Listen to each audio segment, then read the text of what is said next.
Which brings us back to the football side of it, guys. Football. Welcome home, Zane. I don't know anything about football. Welcome home. I'm looking forward to this today. I mean, Rick, to be fair, I could have spoke boxing all day, but yeah, we've got to get back to the real sport. It's supposed to be football, isn't it? Yeah. Go on then. Just wanted to touch on something that I heard yesterday about Aaron Lennon. Okay. Ex-Tottenham Hotspurs, one of Zane's guys, currently at Everton. Yeah. He was sectioned under the Mental Health Act. I think it's something that's stress related. Stress related. So apparently he's battling some mental issues. Yeah. 29, 30 years old. Yeah. He was a fantastic player, or is a fantastic player. I remember him bursting onto the scene. Yeah, of course, he's only 30. Burst onto the scene. Yeah. Great pace, great feet. Yeah. You know, gets past people with ease.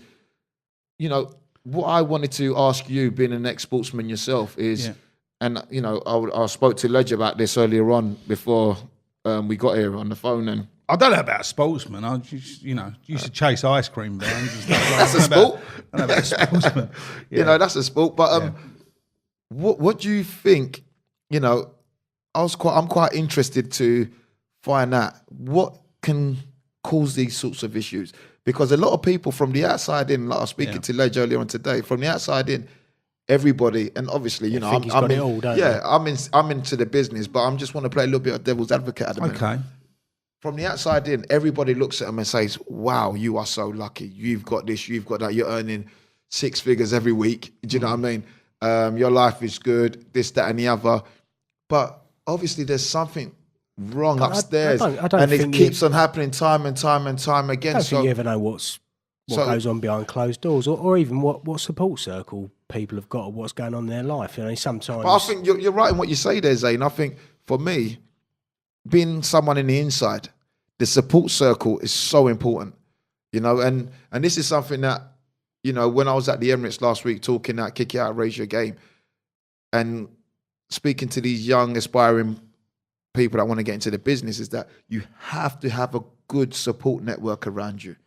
If you don't have a good support network around you, it doesn't matter how good you are, because that would inevitably have a time limit on there, Rick. Yeah. Right? Because I'm a true believer, you're only as good as the people you got around you. Do you know? Can I? So look, it's five of us sitting around this table. Yeah. All different sort of ages, if you like. I'm the oldest here. I'm in my 50s, right? Yeah. So, how many of us here have suffered with depression and stress? There's 5 of us. Yeah, I'd put my hand up and say there's times that I've been really stressed, but I'm under a lot of pressure sometimes with work and stuff. 1, Eddie's brother Steve. 2, Eddie. I'm always stressed. 3, Aaron, that sound Aaron, man. that sound man's always stressed. Yeah. Every Wednesday he's stressed. Every Wednesday he gets to see Zane's suit. That's me. So stresses him out. that's 5 of us. That's 5 of us who suffer from stress, right? Mm-hmm. And the reason I said I'm older than you is you, please God, you don't, but you still might have it to come, right?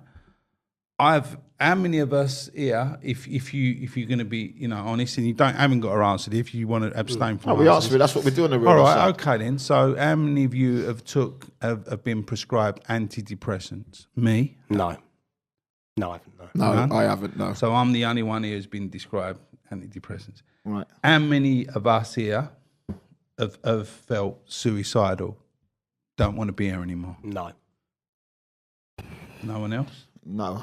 I've been angry in moments and in situations, but to say and to walk away from things, yes, but to say I personally don't want to be here anymore, no, I have not been through that. Okay. But I've been in situations that has caused me a lot of stress, that I've questioned myself and why I'm still doing it, if that counts. Yeah. But I've never said to myself, you know what, I'm going to end it today. Yeah. I don't think I've ever had that issue. I have all of them. I've had all of them things. Right. And on the surface, people may have come and seen me, and I don't want to make this about me. No, we're talking about it. I know I'm no. So let me stop you there. Let me stop you there. Okay. It is about you. You can only talk about your situation. So it has to be about you. You can't go and talk about somebody else's. So let's talk about your situation. Okay, the reason I've took the sort of reins on this one then is because I have been there, and I know I can still go there.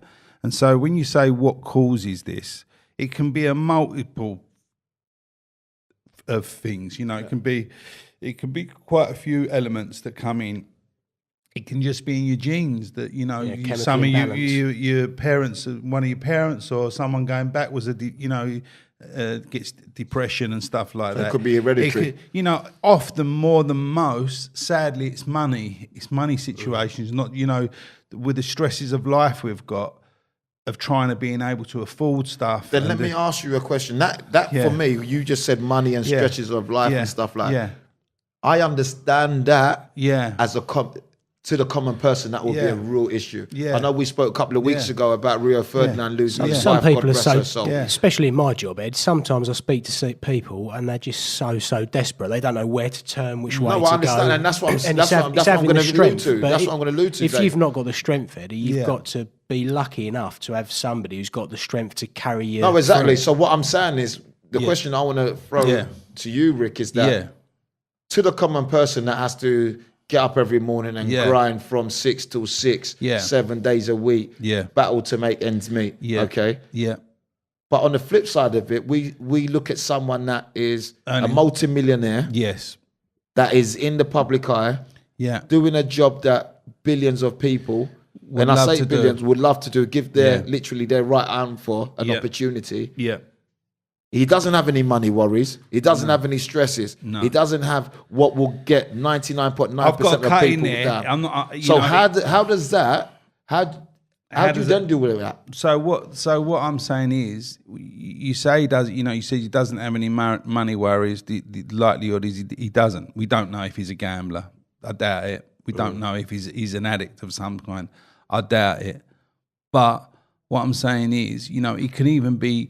There's money worries on different platforms.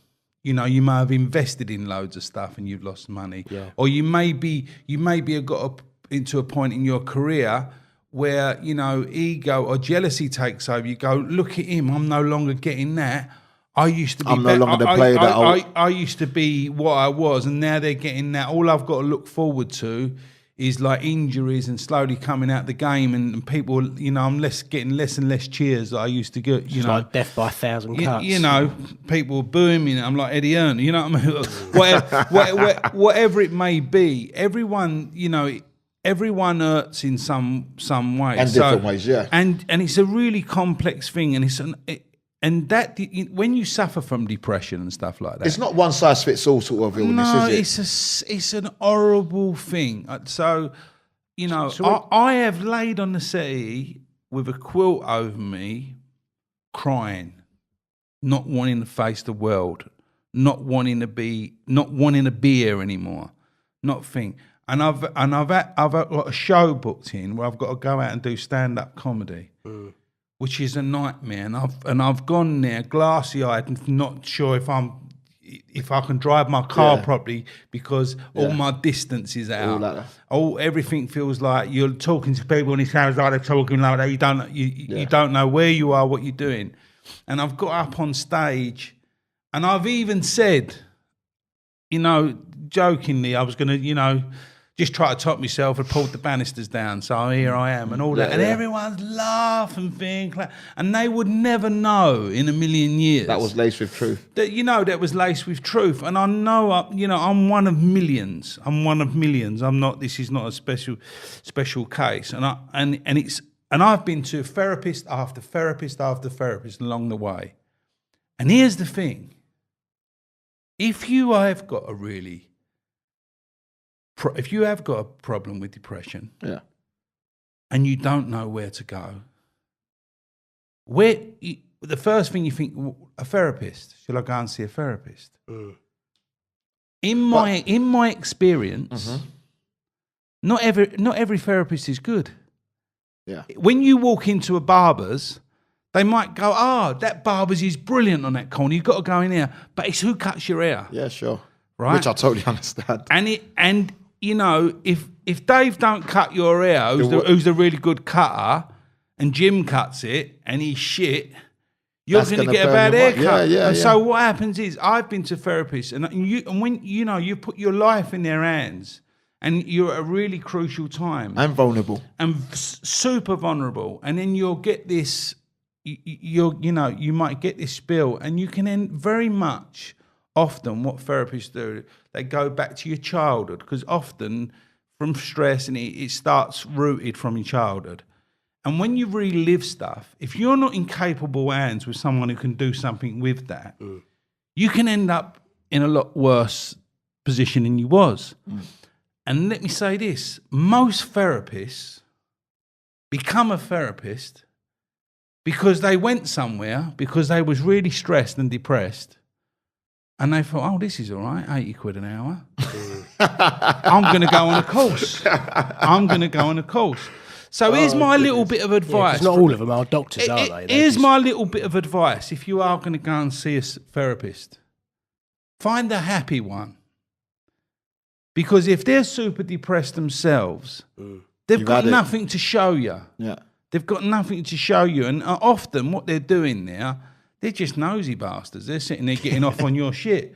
Because why they're looking at your shit, they haven't got to deal with their own. Shit. Yeah, and you know, and I know that's a bit brutal, but that is. Yeah, but like you're only talking about your experience and what you've gone through. It's not a blanket statement. It is no disrespect to every single therapist out there in the world. We have to state that. But what I'm interested in I found two brilliant ones. Along the way, I found exactly that's what I'm interested in, how you dealt with it. Because so I kept going to different people, and I saw a therapist, and at the end of it, they gave me a letter.